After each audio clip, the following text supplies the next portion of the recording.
Bueno, siendo las 17:01, vamos en este momento a empezar con este webinario.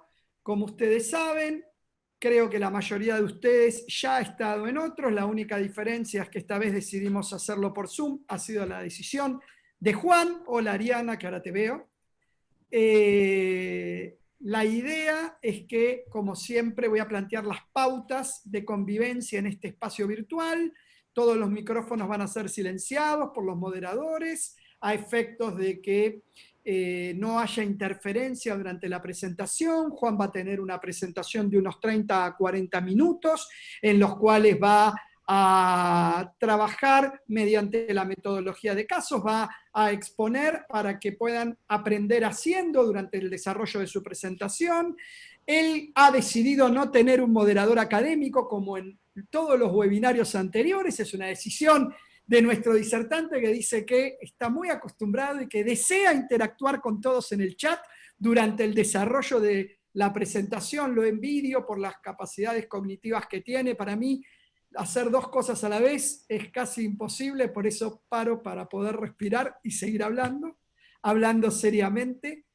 Va a haber coordinadores administrativos que se van a poner en contacto con ustedes. Si no se han nombrado correctamente, es necesario que se presenten con el nombre completo para que podamos emitir las certificaciones digitales que les va a llegar a la vuelta del correo junto con la presentación que Juan ya ha compartido con nosotros y que tenemos tanto en su formato PPT como en formato PDF, y que, como dije, junto con el video, que también está siendo grabado, y les va a llegar el enlace, van a tener acceso de manera asincrónica a todo lo que hoy vamos a compartir en este momento, en este espacio.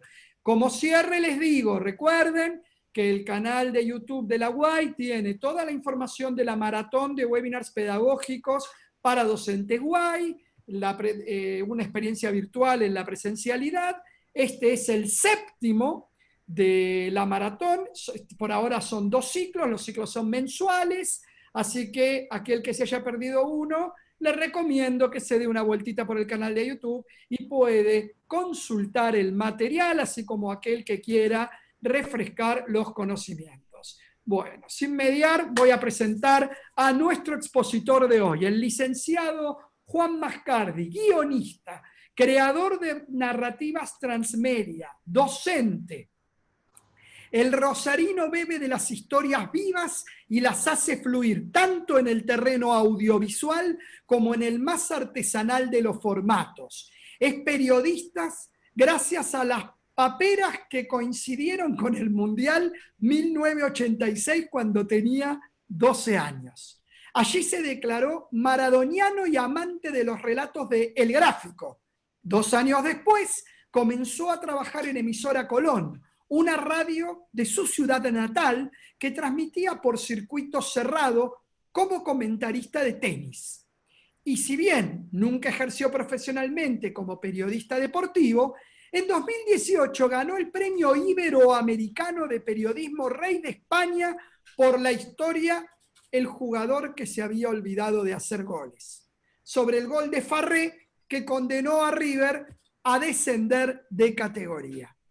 Desde 2007 es director de las licenciaturas en Periodismo y licenciatura en Producción y Realización Audiovisual de la Universidad Abierta Interamericana, sede Rosario, Argentina, donde también es docente titular de la asignatura Periodismo Televisivo. Amante tanto del cuento como de la tele, géneros que fusiona cada vez que escribe. El mismísimo García Márquez le entregó un premio en 2007 por un audiovisual sobre la cumbia y las radios truchas, y Juan le regaló un CD de Los Palmeras. Dicen que tiene un posgrado en sensacionalismo por haber trabajado en los inicios del canal de noticias de Crónica TV, su primer trabajo formal, y será por eso que se considera antes que todo cronista, porque cree que la ficción jamás podrá ser tan inverosímil como la realidad, y que sea cierto, pero que parezca una mentira. Juan, luego de esta presentación, el auditorio es tuyo. Gracias. Muchas gracias, querido Luis.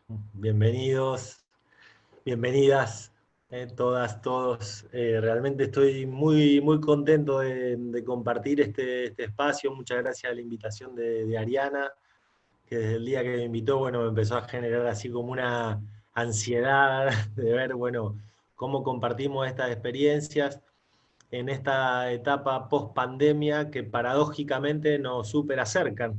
Es increíble, quienes convivimos con la docencia han aparecido tantas experiencias novedosas, creativas, originales, un contacto tan próximo con nuestros pares, con los estudiantes, y creo que esta serie de webinars también nos otorgan esta posibilidad de tener una mirada transversal de la universidad, que muchas veces estamos en compartimentos más estancos, muy imbuidos en la realidad de nuestras propias carreras, y esto me parece que es una ganancia, una capitalización para todos de cara al futuro, de una situación pandémica que llegó para acelerar ciertos procesos. Quienes venimos trabajando dentro de lo que es la comunicación digital, lo venimos avisorando, pero nunca pensamos que este proceso de aceleración iba a ser tan rápido.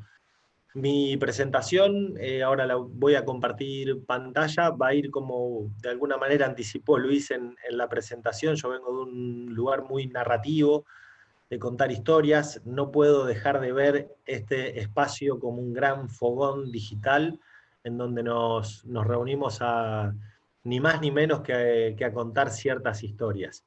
Así que la posibilidad, digamos, que les ofrezco es esta.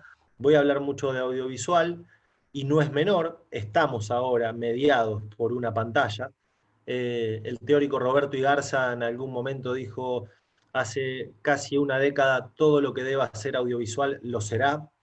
Y bueno, y aquí estamos, mediados por las pantallas, por estas pantallas que de alguna manera también hoy nos acercan. Así que voy a compartir la pantalla.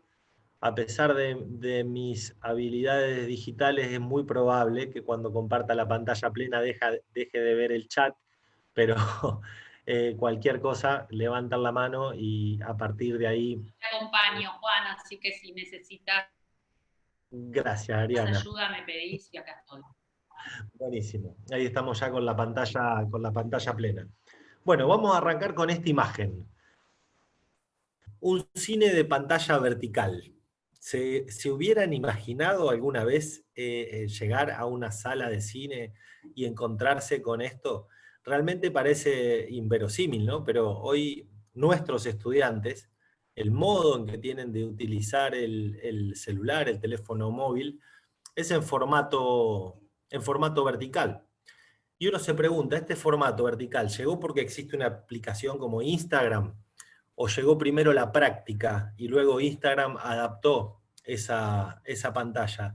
Realmente no nos imaginamos en un cine así porque el ojo humano ve de otra manera. O sea, tendemos a ver la totalidad. Y acá estamos ante el primer cambio de percepción. Si uno analiza las estadísticas de cualquier página web, no solo la de medios periodísticos, que tal vez son las estadísticas que puedo manejar yo, sino de instituciones, empresas, más del 80% ingresa a través de un móvil. Por lo tanto, a nuestras empresas, a nuestras instituciones y a nuestros medios, lo ven así. Lo estamos viendo con, con esta estructura. Lo estamos viendo en posición vertical. Ahora, esta imagen que parece inverosímil, no es así. Esta imagen pertenece a un festival que se realizó en Holanda.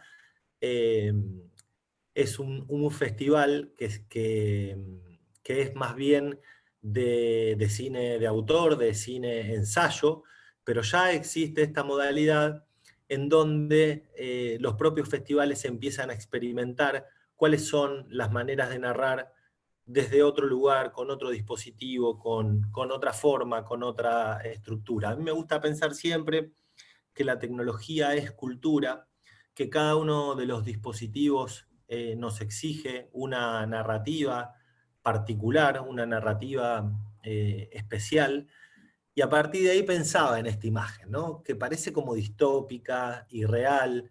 Este es uno de los trabajos que se presentó, un trabajo de un austríaco que de alguna manera contaba las historias de las pirámides en Egipto, un estudio estructural. Esto es muy, muy de vanguardia y va casi no es la historia aristotélica de introducción, nudo, desarrollo, sino más bien un experimental, pero digo, estas experiencias ya existen. Ahora, yo cuando veía estas pantallas pensaba en el viejo Cinerama. Quienes tienen más de 40 seguramente se acordarán de estas experiencias. El Cinerama que pretendía de alguna manera envolvernos en 180 grados. Yo al menos lo conocí en el Ital Park, de la mano de mi viejo, y había que pararse muy cerquita de la pantalla y uno veía, le parecía que estaba vivenciando esa montaña rusa. El gran tema del cine, digo, de la pantalla horizontal, es que se amplían los primeros planos. Digo, un primer plano nunca puede medir 12 metros por 3, con lo cual tenemos una proximidad, un acercamiento en torno a la sensibilidad y a las emociones. Y ha habido experiencias, ni hablar después del 3D y demás que tenemos actualmente, o el cine con aroma y demás. Pero siempre ha habido, el hombre siempre ha tenido una obsesión en torno a cómo contar a través de pantallas, y esa es mi idea inicial, justamente ahora que estamos en una pantalla donde todos somos cuadraditos, donde algunos son cuadraditos anónimos en negro, más allá de que Luis pidió que pusieran el nombre, pero eso nos pasa habitualmente en el aula, ¿no? Que por ahí de pronto y tenemos un montón de cuadraditos negros y estamos interactuando con esos cuadraditos donde atrás hay un estudiante, hay una historia de vida, hay un recorrido, hay un trabajo. ¿Qué pasa? Hay cambios en el ecosistema. Esta idea naturalista que la retoma el rosarino Carlos Escolari, que actualmente vive en Barcelona y trabaja en la Universidad Pompeu Fabra, él utiliza la metáfora del ecosistema cuando hablamos de los medios de comunicación, porque de alguna manera él dice, si nosotros pensamos en un ecosistema donde hay medios tradicionales, el cine, la tele, la radio, la prensa gráfica, pero aparecen especies nuevas dentro de ese ecosistema, YouTube, Twitter, Instagram, ni hablar ahora Zoom y demás. Lo que pasa es que las especies nuevas no matan a las especies viejas, pero sí las modifican, pero también toman algo de las especies viejas. Imaginemos, yo estoy acá enfrente del río Paraná, muy cerquita, digo, sí, ¿qué pasa si de pronto aparecen un par de elefantes, digamos? Seguramente van a sobrevivir y van a cambiar ese ecosistema. Entonces, en esa era de los híbridos, en esa era mixta que estamos atravesando, en esa gran interpelación propia que tenemos en ese paso abrupto que ha acelerado nuestras prácticas en un aula presencial, en un aula virtual, y que apuntamos a una semipresencialidad, una cosa no cambia la otra. Nosotros no podemos replicar en un territorio virtual una clase magistral. A ver, la clase magistral ya casi está muerta de antes. Digo, hay crisis que anteceden a esos cambios en el ecosistema. Entonces, ¿qué pasa si nosotros pensamos con un paradigma viejo situaciones nuevas? Y lo que ocurre es esto, imaginémonos qué pasó cuando se pasó de la tracción a sangre al motor, al vehículo.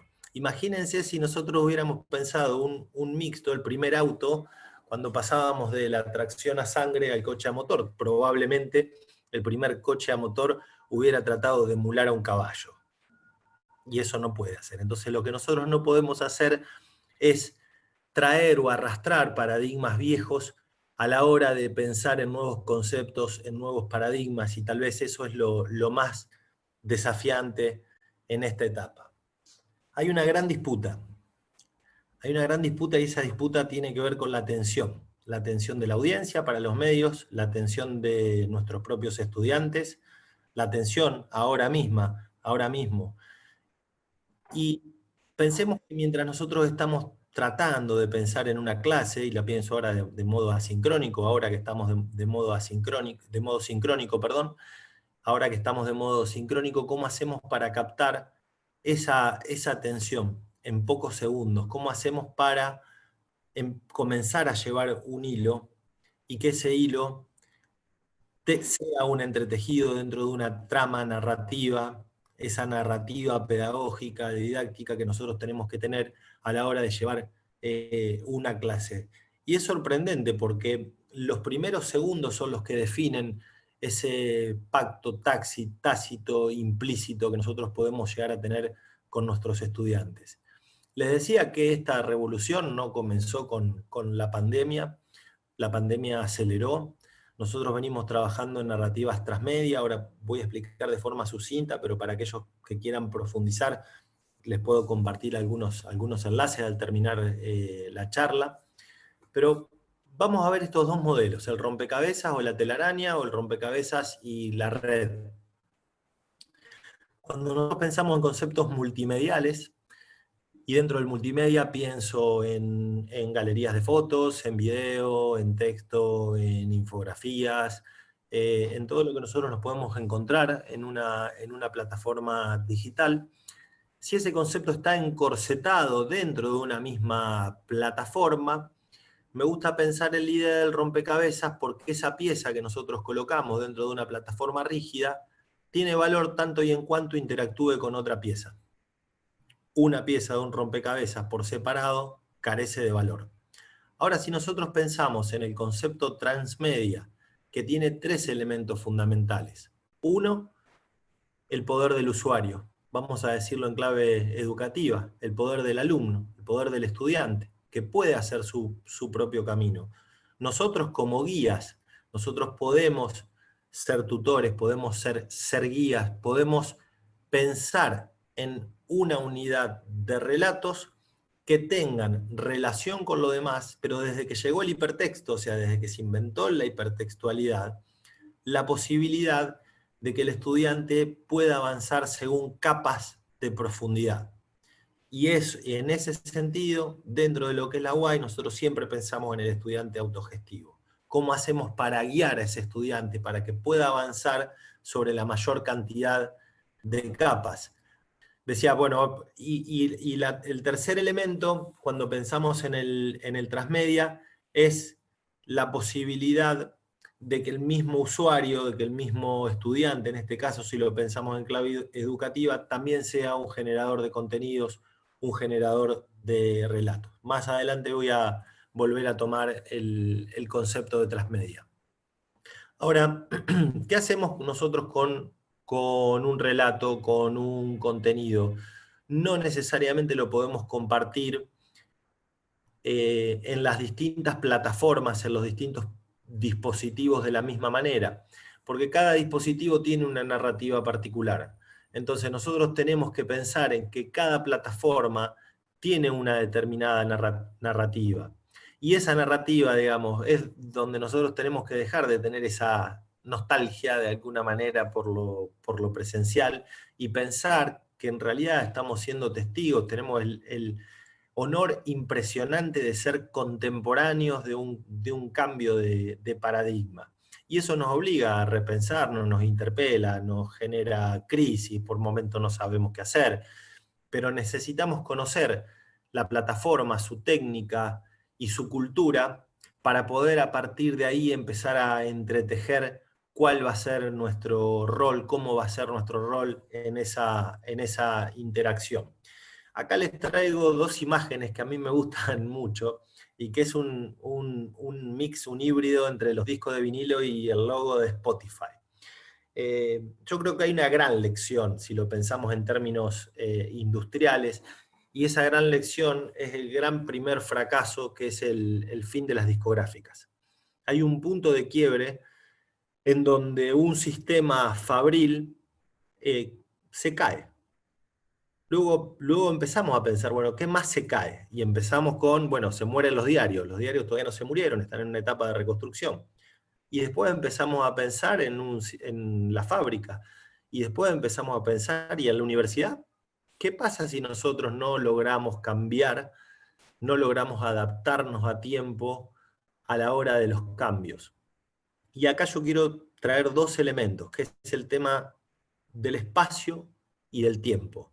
¿Por qué un disco dura lo que dura? ¿Por qué un disco dura 1 hora, porque un cassette, hay cassette de 1 hora y había que darlos vueltas, ¿no? Para poder seguir escuchando. Cuando en realidad, digamos, si accedemos a Spotify podemos escuchar a nuestros autores, podemos armar nuestra propia lista, hay también contenido aleatorio. Entonces hay lecciones de otros sistemas que nosotros pensamos que iban a permanecer por siempre y que esos sistemas cayeron. ¿Qué va a pasar con la universidad? Retomo la idea del transmedia y les pido que traten de pensarlo en clave pedagógica. Decimos, un contenido que es transmedia es un relato que se adapta a todos los medios, plataformas y dispositivos. Se ramifica, puede exceder, podemos estar en la plataforma guay, pero la idea es que exceda. La plataforma nos da un orden, nos da una sincronicidad, nos da fechas, nos acomoda, nos permite aglutinar, pero ese es el piso, no es el techo. Todo contenido que nosotros podemos compartir a la hora de pensar debe ramificarse y debe ser coherente con aquello que nosotros estamos pensando en clave pedagógica. Y a su vez, esa búsqueda que nosotros promovemos como tutores, como guía, debe de alguna manera conversar y retroalimentar con nuestros estudiantes. Y el tercer punto es algo que ya había adelantado antes, digo, la esencia del hipertexto, desde que nace el hipertexto, la posibilidad de cliquear en un lugar y que nos lleve a otro, esta idea que parece vieja, es en realidad la base de todo. ¿Cuál es esa posibilidad que nosotral tenemos hipertextual para poder avanzar en capas de contenido y cómo de alguna manera ser guías en esa búsqueda? Vamos a traer otra idea, y algo había dicho del tiempo y del espacio. Y lo voy a pensar en clave fabril. Yo creo que estamos en una era de un doble torrente. Y ese doble torrente se dirime, por un lado, en todo lo que es el vivo constante, el vivo permanente, WhatsApp, ¿no? Es muy difícil no estar disponible en WhatsApp. Seguramente les debe pasar esto. Nos llega un WhatsApp y respondemos. Ese sería el vivo permanente. El vivo permanente son los canales de noticias satelitales. El vivo permanente es Twitter. Hay varios indicadores de ese vivo constante. Pero por el otro lado, tenemos también esa opción del on demand, el consumo on demanda. Pensaría, y lo primero que se me ocurre es Netflix como aplicación, donde esa demanda acomodamos nuestros propios horarios, nuestras propias costumbres, pero podemos maratonear y vernos una serie en una semana, 25 capítulos. Entonces nosotros como usuario ante las pantallas estamos ante este dilema. ¿Cómo es ese torrente de vivo permanente y cómo administramos también ese torrente de consumo on demand, bajo demanda según nuestros propios tiempos? Ahora, ese doble dilema, esos dos torrentes no son paralelos o contiguos. La idea es de pensarlos más entrelazados casi como una soga, porque uno va retroalimentando al otro. Si lo pensamos en la ecología de medios tradicionales, podríamos pensar la radio, era tiempo presente, e ir al cine era de alguna manera un poco on demand, acomodándonos a los horarios, a la gran cantidad de horarios que el cine nos ofrecía. Como yo soy de pueblo, tenía pocas opciones de cine, o sea que tenía que ir los sábados a la noche en alguna de las dos funciones. Pero si lo pensamos en un concepto más metropolitano y urbano, esa podría ser la diferencia. Ahora, ese doble dilema del vivo permanente y del consumo on demand, a mí me gusta pensarlo bajo los conceptos y estas dos palabras que empezamos a nombrar desde comienzos de abril, por todos lados, lo sincrónico y lo asincrónico. ¿Qué estrategias tenemos para hacer, para estar en tiempo presente, para tener una respuesta? Y eso no debe ser casual. Debemos tener una estrategia que no solamente es el tiempo de pantalla, ese tiempo de pantalla puede excederse.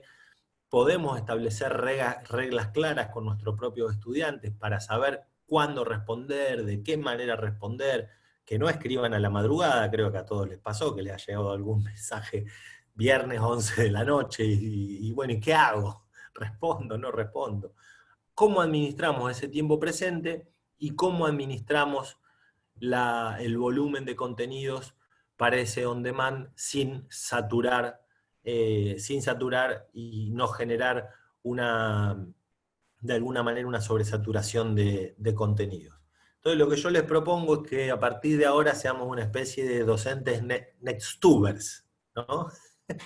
¿Cómo hacemos para combinar el on demand de Netflix con esa posibilidad donde los gamers transmiten eventos en vivo en YouTube y cualquiera de nuestros hijos sabe que puede estar más de 2 o 3 horas viendo un evento, viendo un acontecimiento? Y acá viene la pregunta. ¿Nos animamos a aprender de los youtubers?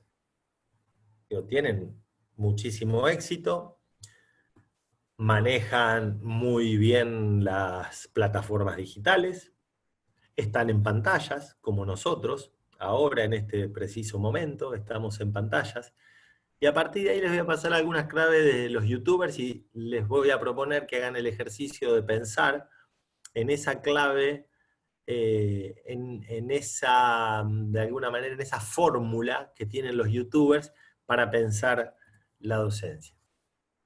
Lo decíamos, el punto 1 para los youtubers es ser atractivos. En pocos segundos hay que capturar el usuario. 2, el contenido que tengamos tiene que ser valioso.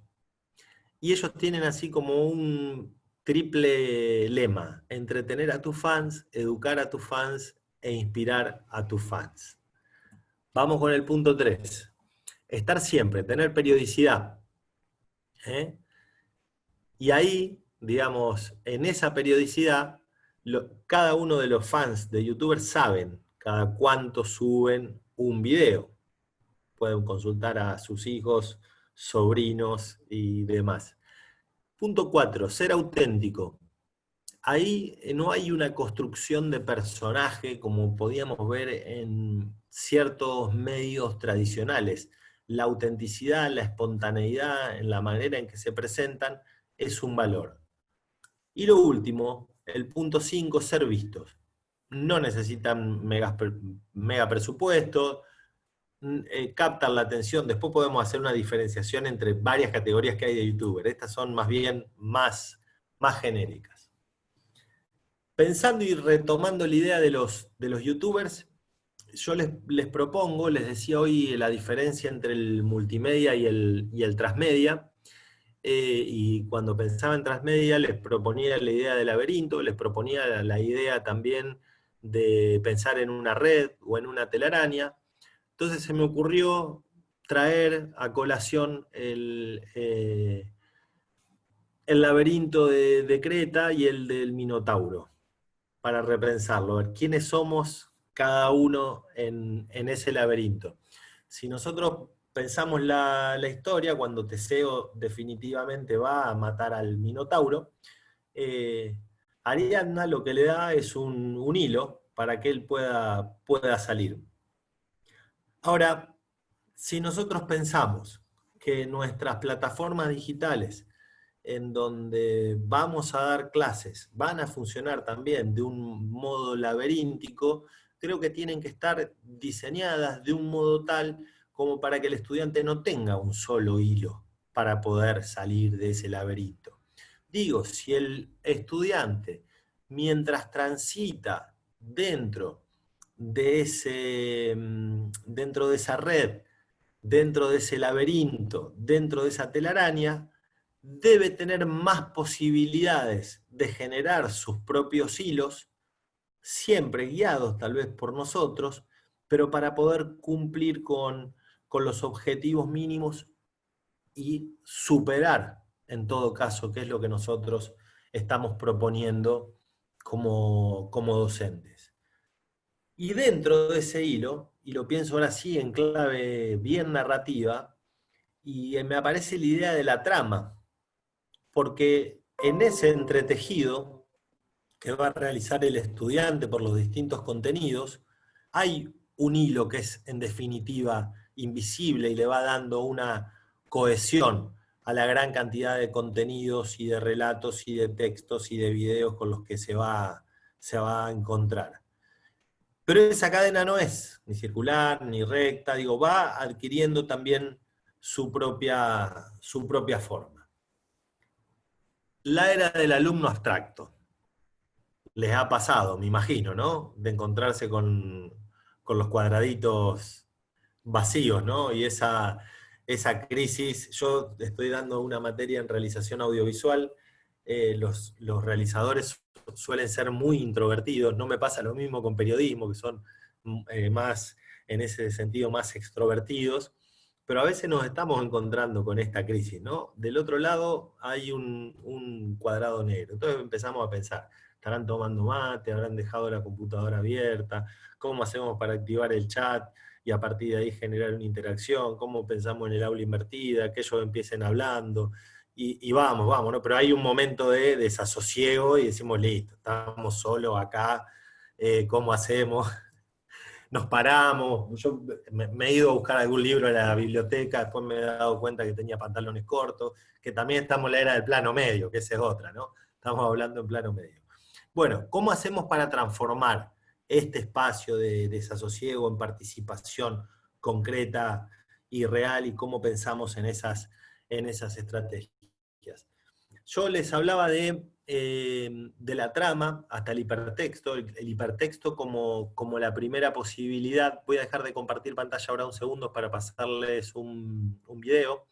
Eh, y cuando les hablaba del hipertexto, les decía que también nosotros tenemos la posibilidad de que ese hipertexto sea también interno hacia nuestros propios relatos, hacia nuestras propias metas pedagógicas.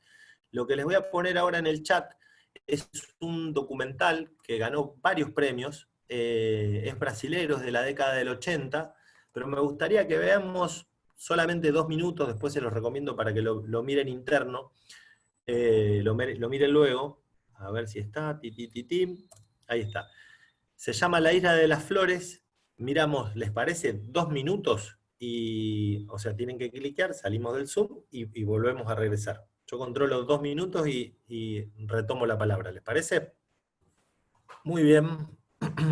No sé si llegaron a ver los 2 primeros minutos, que uno dice, bueno, ¿de qué se trata este documental? De los tomates, digo, pero va haciendo un juego de hipertextualidad interna en una era pre-internet, porque es un documental de la década del 80. Acá leía que Leonora lo usa en sus clases de nutrición y me parece fantástico porque aborda sobre todo el tema de la pobreza, el tema del hambre. En Brasil ganó muchísimos premios este festival, este documental en varios festivales, y me parece que es súper interesante también cómo pensar, e insisto con esto, en cómo nuestros propios contenidos también pueden tener una hipertextualidad interna. Porque al principio le decía, cuando hablaba del concepto más transmedial, digo, de que excedan nuestra plataforma, de que excedan el Y Ultra, de que excedan el Classroom, de que excedan las propias pantallas. Bueno, también qué tipo de estrategia nosotros podemos pensar para que exista también una retroalimentación interna. Ahora yo hace un ratito les decía de la posibilidad de aprender de los youtubers, como tenía la pantalla completa con el PowerPoint, no pude ver sus rostros, sus reacciones. No sé si esto espanta la idea de pensarlo como youtubers, pero ahora quiero que veamos 2 minutos de El Rubius, que es un youtuber español, y vamos a pensar también en esta hipertextualidad interna. ¿Les parece? Ahí pongo el enlace, está el enlace del Rubius, y vemos solamente 2 minutos y volvemos. Bueno, acá la tenemos a Silvia, que el hijo es fanático, a mí me pasa lo mismo, obviamente lo conocí por mi hijo, al Rubius, y no paro de aprender. Bueno, lo vemos, 2 minutos y retomamos. Bueno, volvemos por acá, después de esta conmoción, youtuber. Ojo que no les estoy pidiendo que tengan que dar clases como el Rubio, ni nada por el estilo. Digo, estoy pensando en clave narrativa, si encuentran, más allá de que esto es una ironía y es una parodia, como de alguna... Los youtubers ya nos sacaron 15 años de ventaja, ¿no? O sea, hace 15 años que vienen haciendo esto. Como de No alguna escucho. manera esta hipertextualidad interna a la hora de contar, y él mismo, digamos, empieza a interactuar con sus propios usuarios para responder en tiempo real, y él como youtuber utiliza YouTube como referencia de respuesta. Marcela, no estás grande, Elizabeth tampoco, las veo muy bien haciendo algunos videos de youtuber para dar clase acá leyendo el chat. Pero ahí hay algo interesante en torno a que los estudiantes que ingresen a la universidad dentro de un par de años van a ser los que se criaron con este tipo de cultura audiovisual. O sea, no vienen con la cultura de la tele, no vienen con la cultura del cine. Hace 10, 15 años atrás pensábamos la cultura del libro, ¿no? Bueno, ahora ni siquiera vienen con la cultura con la cultura audiovisual tradicional, con esa alfabetización tradicional que nosotros pensábamos. Ahora, estoy pensando en esta cuestión de hipertextualidad interna en torno a otros modos de lectura. Bien acá me apuntan, digo, salir de esa cultura bibliográfica o de bibliomanía, sino son una generación que están muy alfabetizados, con una lectura más icónica, con una lectura simbólica, con lectura de mapas.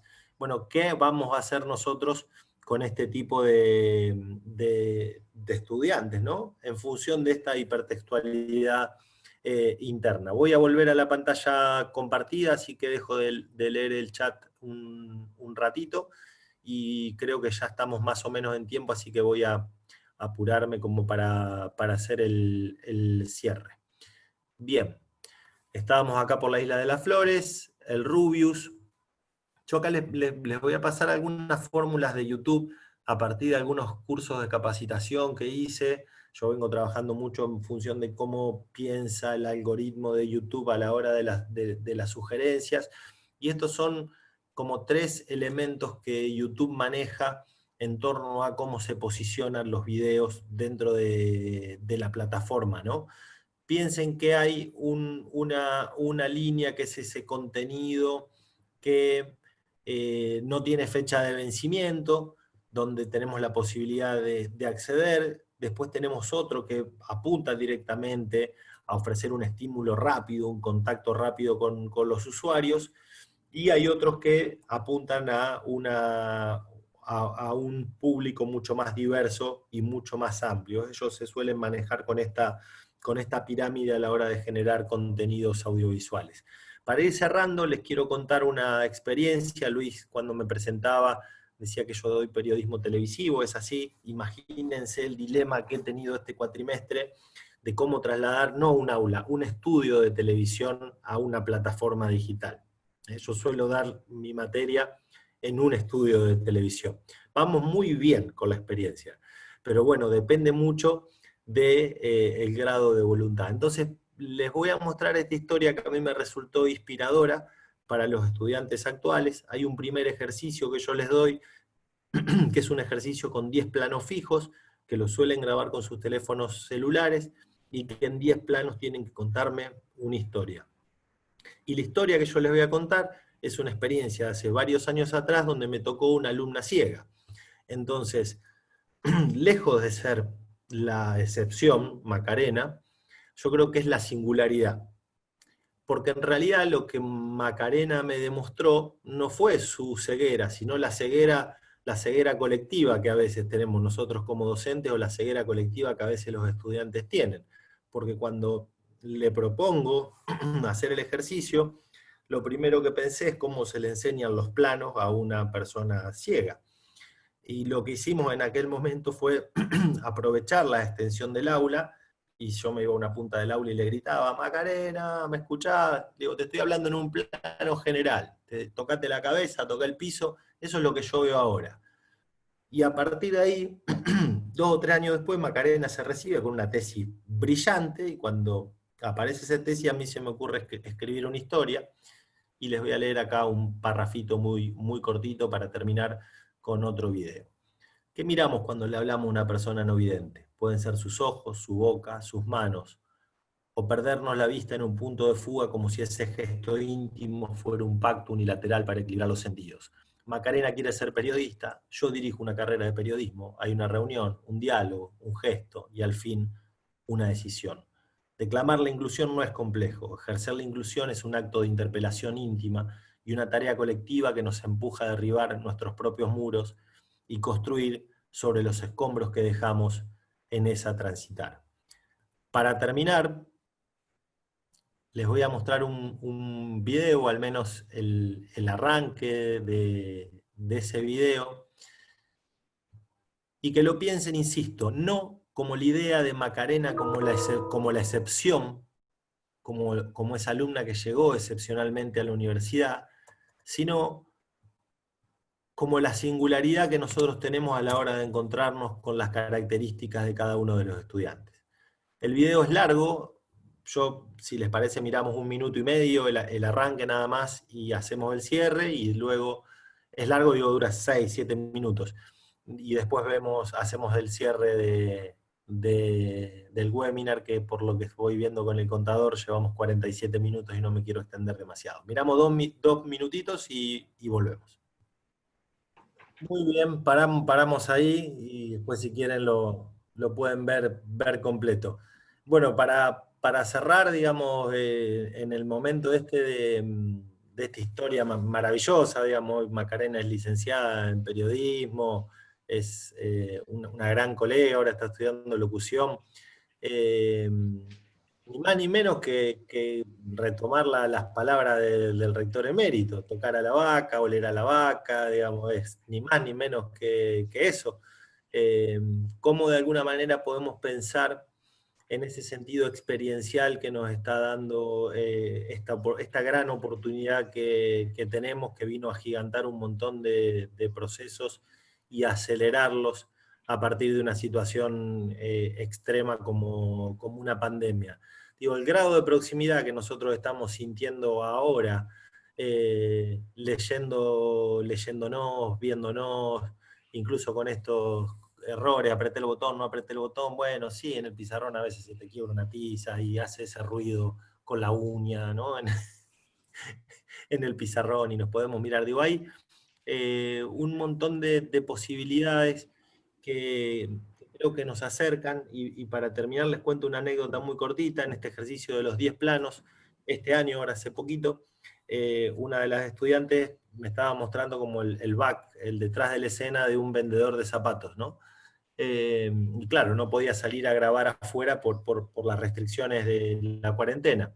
Entonces era toda una escena en back, y en algún momento en la devolución me pongo a hablarle del personaje, el personaje muy bien y demás, y la alumna me dice, Juan, el personaje está acá, dice, porque es mi papá. Entonces entra al aula. Hola Juan, ¿cómo le va? ¿Cómo anda? Un hombre de campo, ¿no? Y digo, ¿cuántas veces vamos a tener la posibilidad de interactuar? Imaginémoslo eso en territorio presencial, obviamente, no lo dejan entrar al edificio, cualquiera de nosotros diría, no, los padres no están admitidos en un aula. Bueno, eso derivó en empezar a desentramar cada uno de los trabajos prácticos y cómo es el rol de contención de cada una de las familias que hay atrás de esta camarita. Y ahí es donde aparece lo más maravilloso, y es el sistema pedagógico Banedu, que es sobre todas las cosas el humano. O sea, nosotros estamos interactuando con esa humanidad, digamos, sea cual sea, vengamos de ciencia más dura, más blanda. A mí me toca venir del campo de las ciencias sociales.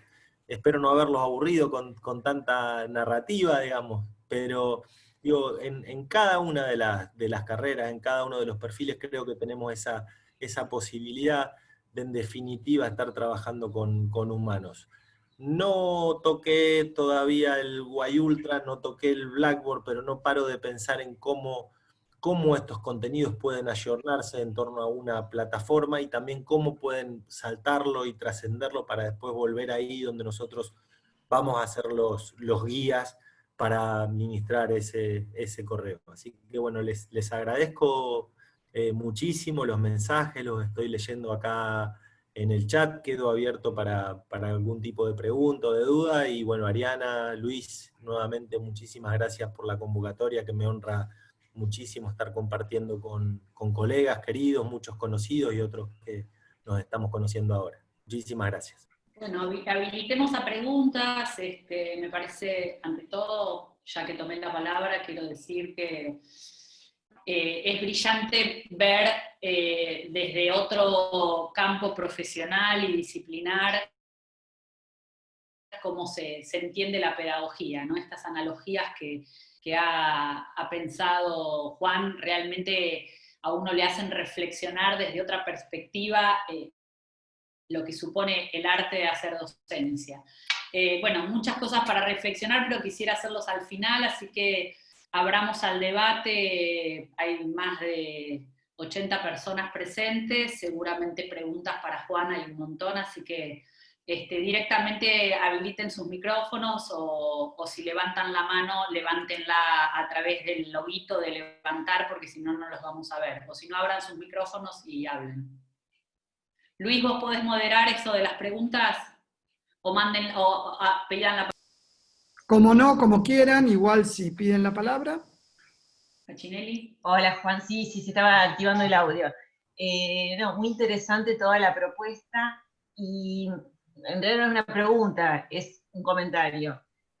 Muchos docentes nos preguntan, dicen, bueno, esta plataforma me constriñe, me tiene atado, no puedo realizar todo lo que yo quiero para mi asignatura o mi disciplina es diferente. ¿Cómo nos muestra esto que vos mostraste, el de crear los hipertextos y hacer recorridos que sean atractivos para el estudiante, que uno puede tomar esto como base y cómo puede crear a partir de esta plataforma?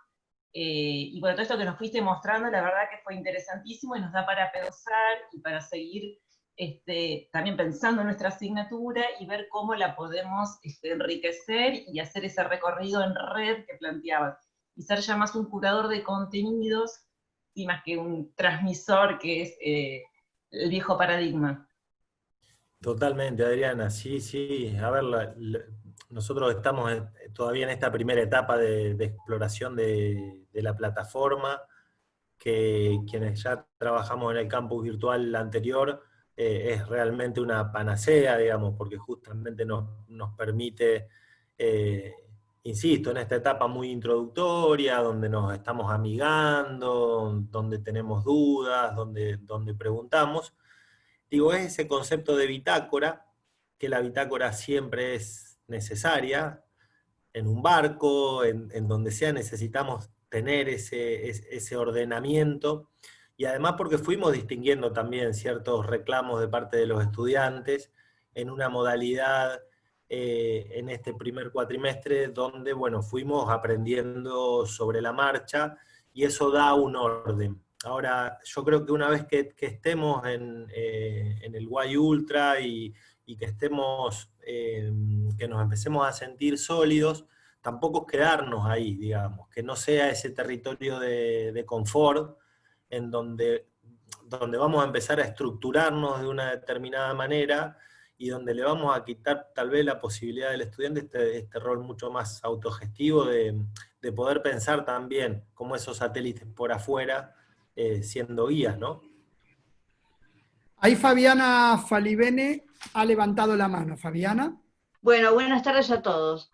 Quería preguntar algo que puso en el chat, que es lo siguiente. ¿Se tiene que respetar al alumno que no activa la grabación? ¿Hay que pedirles que lo activen todos? ¿Cómo nos manejamos en ese sentido? ¿Cómo sugieren manejarnos? Y el otro tema, no es una pregunta, es una reflexión.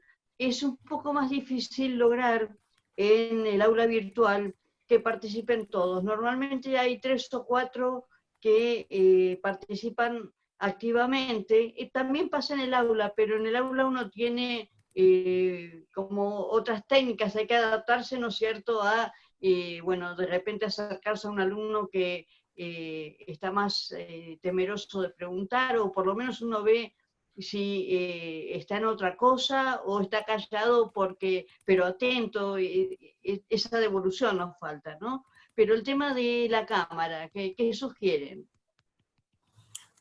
A mí me parece que cada curso tiene una singularidad, o sea, como nos pasa en el presencial, ¿no? Uno entra y dice, uy, este curso es difícil, este curso es complicado, en este curso son copados. hacen un asado a fin de año. Uno sabe que siempre se encuentra una dinámica de grupo que es absolutamente diferente, que va cambiando. Quienes empezamos ya hace unos cuantos años a dar clases, yo empecé siendo profe muy joven, con 26, 27 años, y imagínense, era casi un par de mis propios alumnos, y hoy siento esa diferencia generacional. Entonces digo, si nosotros lo pensamos en territorio virtual, yo no sé si alcanza una clave o una fórmula que sea aplicable a todos. Digo, a mí en mi caso particular, sé que los estudiantes de producción y realización audiovisual son mucho más introvertidos porque son básicamente los que están mirando siempre atrás de la cámara. Entonces, tal vez pensando en ese grupo que es en el que más me cuesta, el modelo del aula invertida, la posibilidad de retomar y de que hagan una presentación en función del cierre de la clase anterior. Lo que yo les pido en ese caso, que es, insisto, es como el curso que más trabajo me ha llevado, es que enciendan la cámara cuando hacen las presentaciones grupales en el inicio. Yo en el único momento donde sí se lo exijo, pero como un código compartido y consensuado. Después en el resto no me ocurre mucho, la van aprendiendo voluntariamente. Y después hay una tercera opción, que son las dificultades tecnológicas de algunos estudiantes, donde si prenden la cámara por ahí no les anda bien el micrófono, bueno.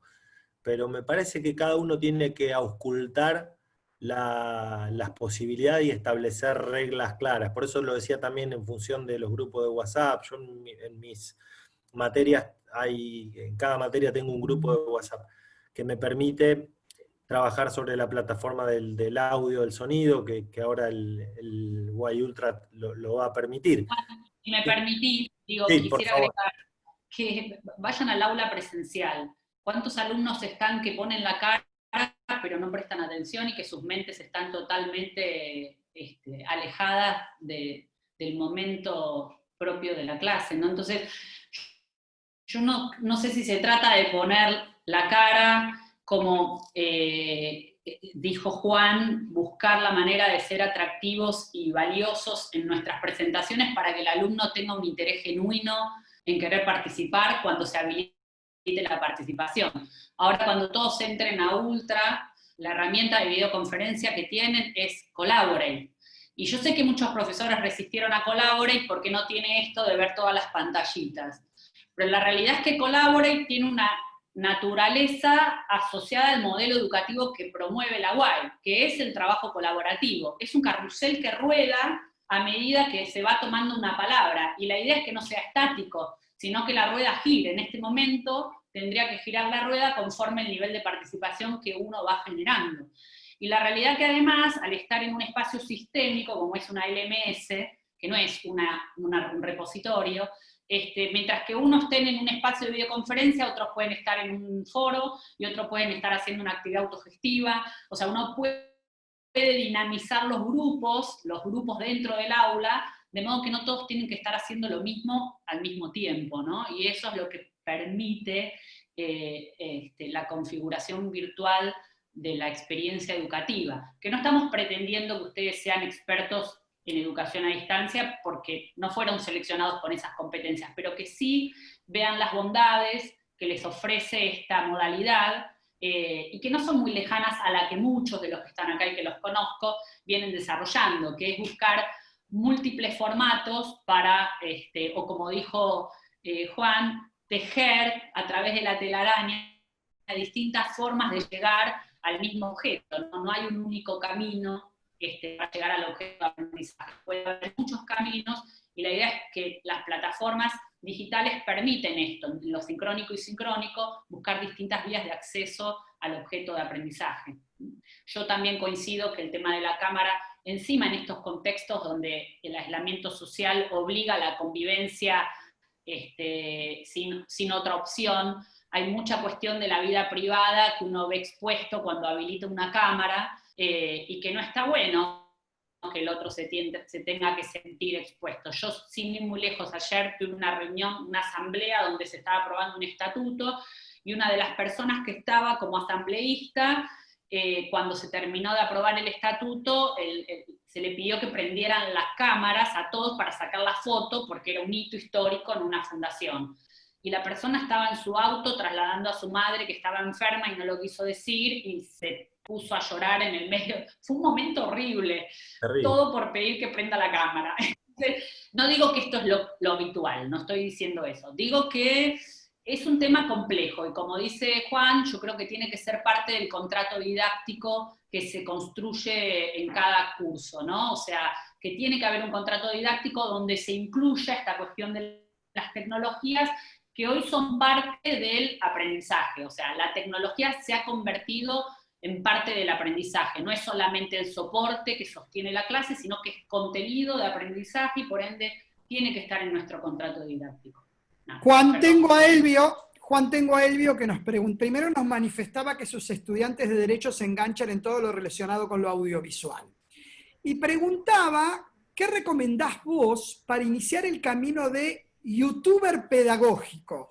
Y eso yo creo que lo podés enganchar con la pregunta de Analía Garrofé, que pregunta qué opinás sobre el uso de las redes como Instagram, Twitter, etcétera, y qué tipo de uso recomendarías. Así que tendríamos por un lado el camino para convertirse en un youtuber pedagógico, y por otro lado, ¿cuál es el uso, qué uso recomendás para las redes y cuáles son las redes que recomendás para utilizar? Sí, las vi en el chat, me encantaron las dos preguntas. Elvio, algún mérito que tienen los youtubers que a mí me parece que trabajan muy bien sobre lo que es el listado de temas. Son grandes resumidores. Entonces, en ese sentido, a mí me parece que si uno encuentra cierta predisposición por parte de los estudiantes, yo en vez de pensar al docente youtuber, me parece que estaría bueno pensar al alumno youtuber, al revés, ¿no? ¿Cómo un estudiante puede llegar a presentar una temática y que incluso, digo, no sé, de determinados aspectos jurídicos, si lo pensamos en ciertas cuestiones coyunturales, digamos, cuáles son los riesgos digo, y uno poder encontrar una síntesis en esa presentación bajo ciertos estándares estéticos de YouTube, a mí me parece que es una gran idea. Además hay muchísimos ejemplos en YouTube en donde hibridan, mezclan ciertos saberes y que además están legitimados, digamos, no estoy pensando en noticias falsas, que también hay bastante, pero hay muchos que están legitimados. A mí me parece que es una gran oportunidad, en función que hoy la cámara la tenemos en el bolsillo, digamos, es muy sencillo de hacer. Con un par de tutoriales de edición, digamos, creo que es una gran oportunidad. Y con respecto al uso de redes, a mí también me parece que es súper interesante. A ver, si pensamos en Instagram y en Twitter, digo, esto yo lo decía, cada red amerita una reflexión profunda, pero Instagram es una red social que ha sacado lo mejor de cada una, digamos. Tiene un nivel fotográfico como lo ha sido Flickr hace 10 años atrás. Le ha robado a Snapchat la idea de lo efímero en lo que son las historias de Instagram. Quienes venimos de otra era, pensábamos que todo lo que estaba en Internet permanecía. Bueno, en Instagram no, se pueden comunicar sus cosas solo por 24 horas y hay mensajes que uno manda y se borran. Pero también tiene esta lógica de seguidores y seguidos que viene de Twitter y tiene un perfil muy social más similar a Facebook. En ese caso, a mí me parece que una gran oportunidad es poder pensar, depende de las características de cada asignatura, digo, pero sí en poder transformar ciertos contenidos de determinadas unidades digo, no sé, pienso en medicina, bueno, explicar anatomía en 5 pasos, digamos, y en clave fotográfica. Digo, pensar en cómo incorporar lo visual a la hora de poder incorporarlo en esas redes. Si pasamos a Twitter, para mí la dinámica es otra, tiene que ver mucho más con el tiempo real, con lo urgente, y Twitter es una red que es abierta, digamos, más allá de que se puedan cerrar, digo, la esencia de Twitter es una red abierta. En nuestro caso, de las carreras de comunicación, nos viene muy bien porque la clave es trabajar sobre etiquetas, sobre hashtag.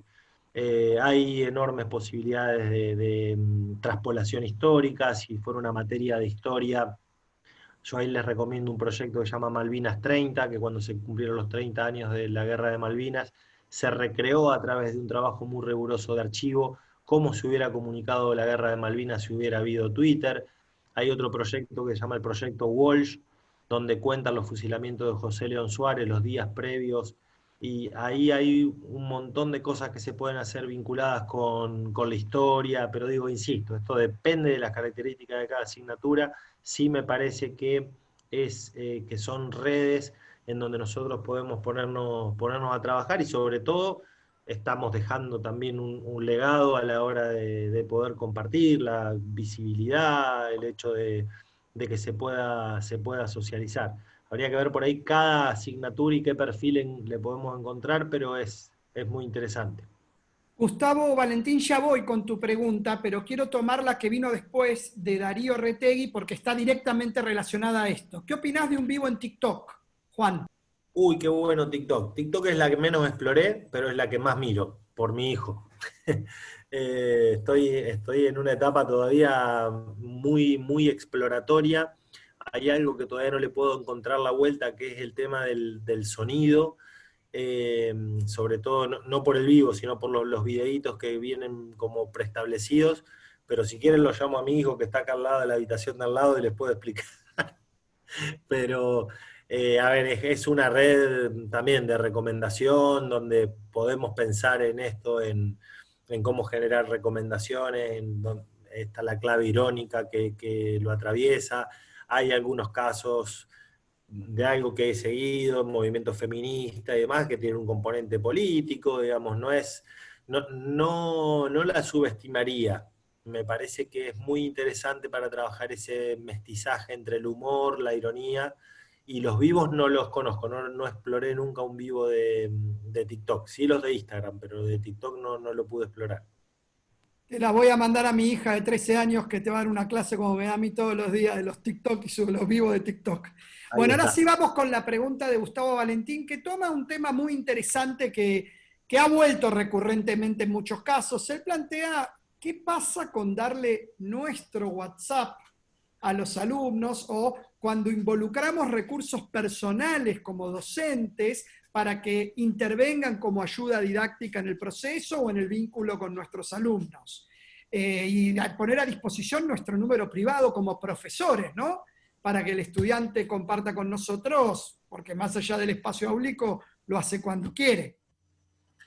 Sí, es una pregunta súper difícil esa. En mi caso, bueno, al ser director de carrera, yo lo abrí en este proceso de digitalización. Por primera vez lo abrí a los 4 cursos de periodismo y los 4 cursos de realización, porque me parecía que necesitaba estar, y que la manera de conducir era en algún momento conducir por grupo y conducir individualmente.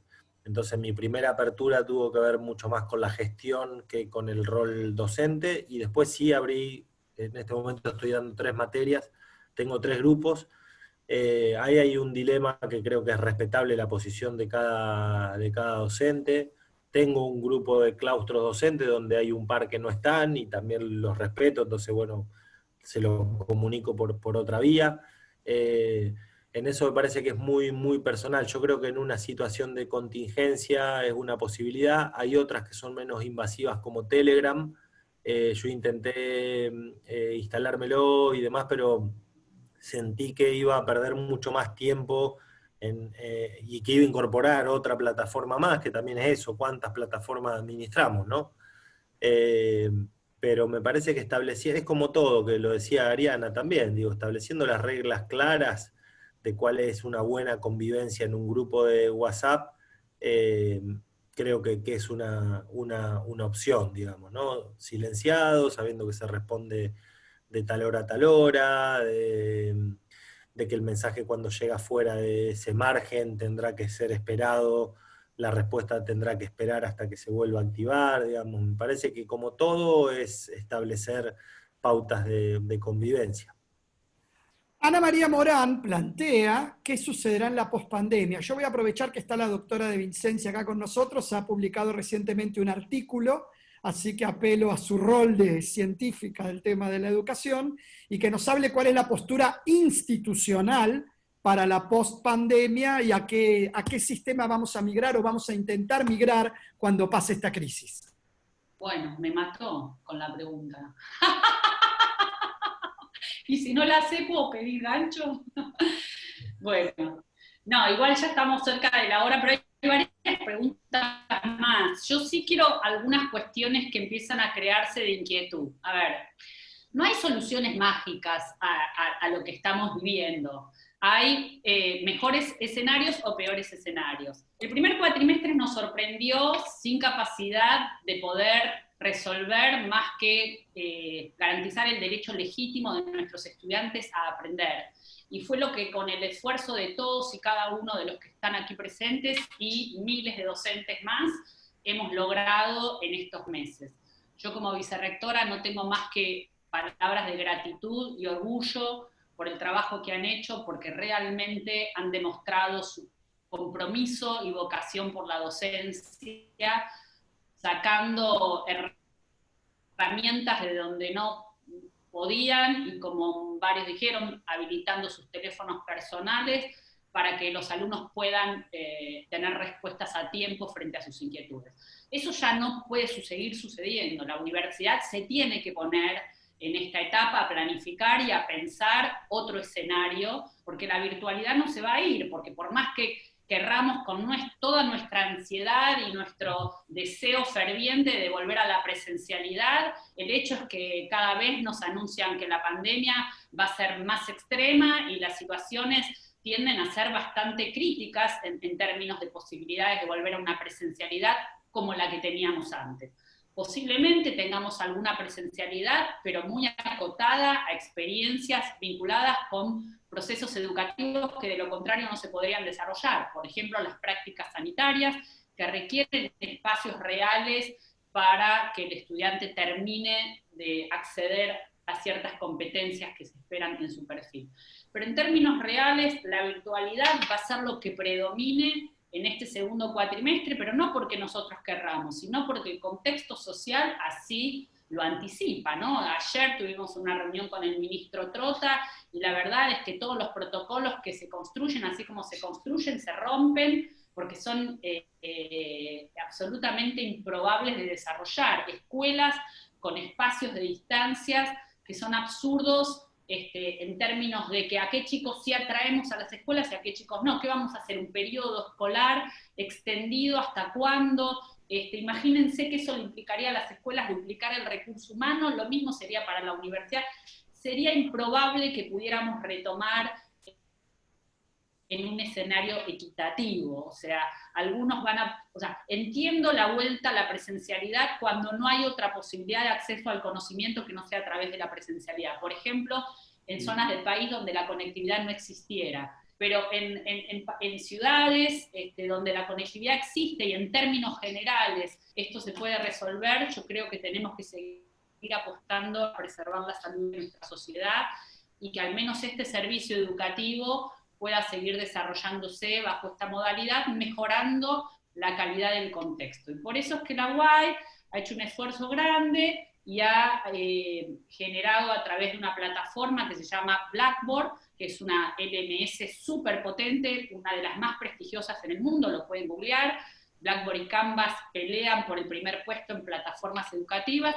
Hemos habilitado esta plataforma para que todos los profesores, el 100% de los docentes, desde pregrado hasta posgrado, puedan dar sus clases en esta plataforma. Ahora hemos subido solamente una tercera parte del claustro para empezar a probar cómo funciona este diseño de aulas virtuales, y están en el momento aproximadamente unos 800 profesores trabajando. Piensen que la planta docente de la UAI es de 2.500 profesores.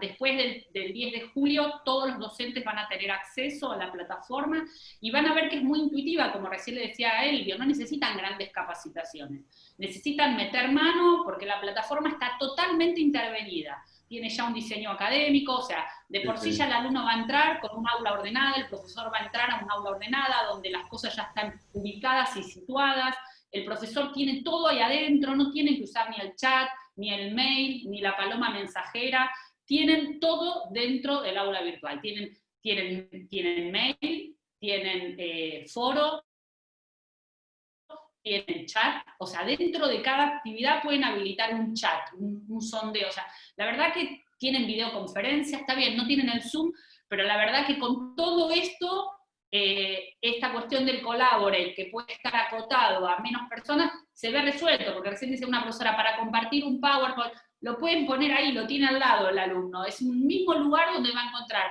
los recursos, esto que hacía Juan recién de, bueno, salgan 2 minutos, cliqueen en el enlace, o sea, el enlace va a estar ahí, no necesitan generar el enlace, todo está ahí, es un espacio virtual donde está sistémicamente constituido para que ustedes generen el proceso educativo. La evaluación, el portfolio que arma el alumno con todas sus entregas está ahí, las entregas están a mano, pueden hacer devoluciones audiovisuales, no necesitan corregir cada texto, pueden grabarle sobre un trabajo a un alumno dándole una devolución sobre lo que hizo. Es absolutamente dúctil en términos de que permite enlazarse con otras tecnologías externas, todas las que quieran, es amigable, digamos, a tecnologías externas. La verdad que es una plataforma que cuanto más la conozco, más me enamora, pero por supuesto que tiene muchísimas limitaciones desde el punto de vista de la experiencia nuestra como profesores presenciales.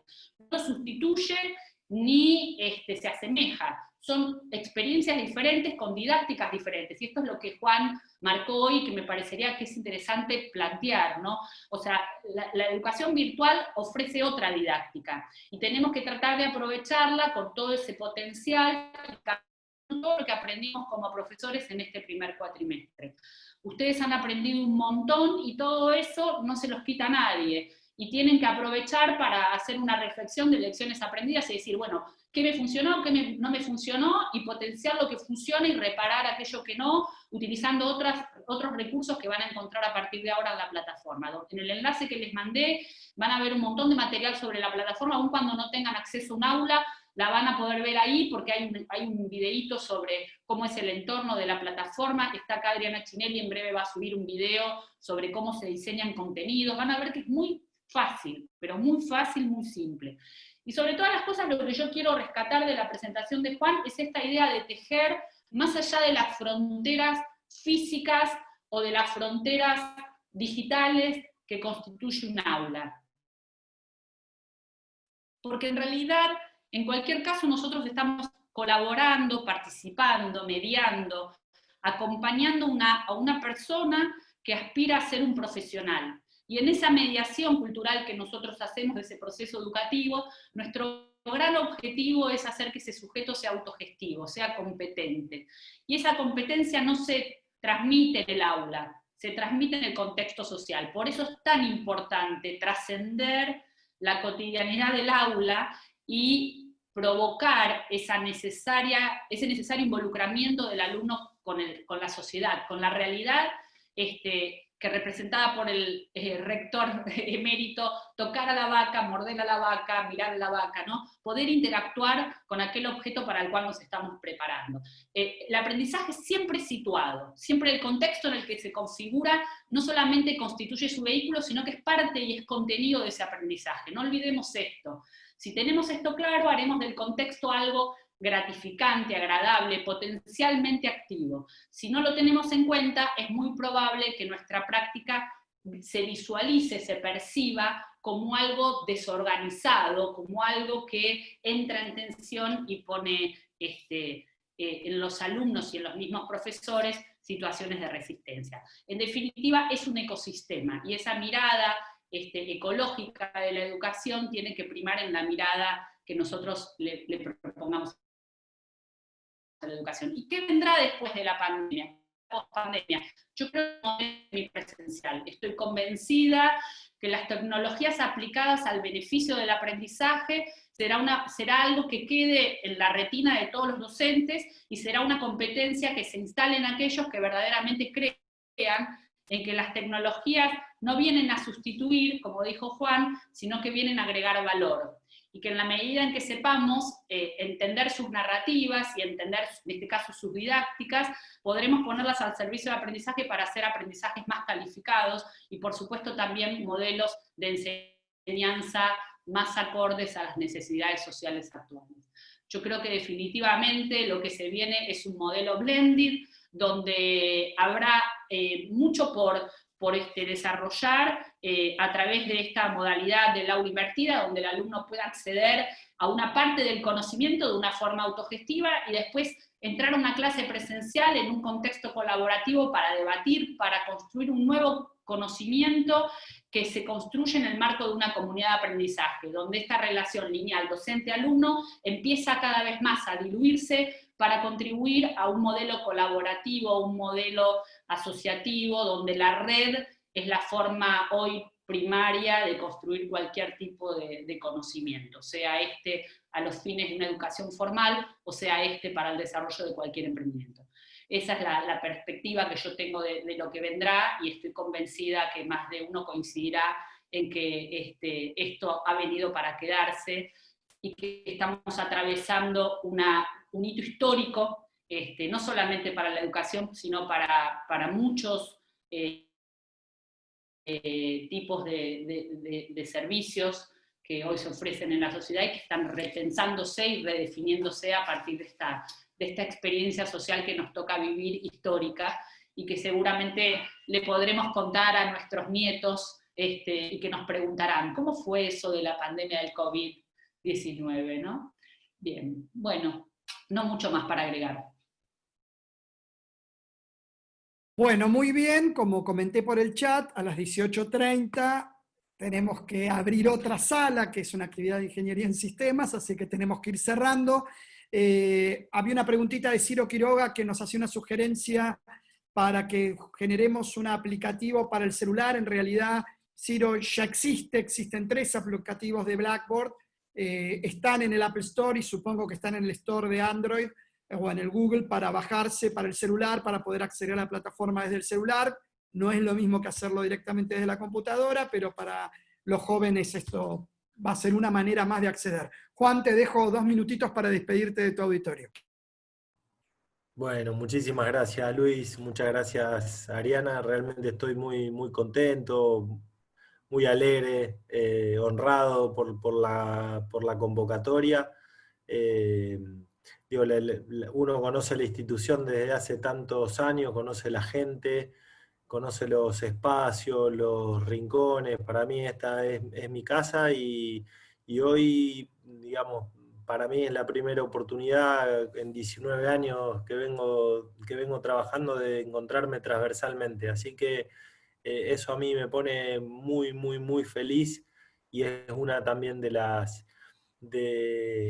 los regalos, de alguna manera, de la cuarentena, de poder encontrarnos transversalmente de esta manera, compartiendo miradas desde distintas ópticas, que como director me toca hacerlo en el Consejo Superior, pero también, digamos, sentía que también me faltaba esto de poder encontrar un espacio transversal con el resto de los colegas y las colegas. Así que estoy muy honrado. Una vez más, gracias a Ariana, gracias Luis por la convocatoria, a todo el equipo, a Adri, que ahí uno la vuelve loca, pobre Adri, para empezar a ayornarse con las plataformas y los programas. Así que estoy muy, muy feliz, muy contento. Gracias de todo corazón por los comentarios, me lo llevo al corazón. Muchísimas gracias.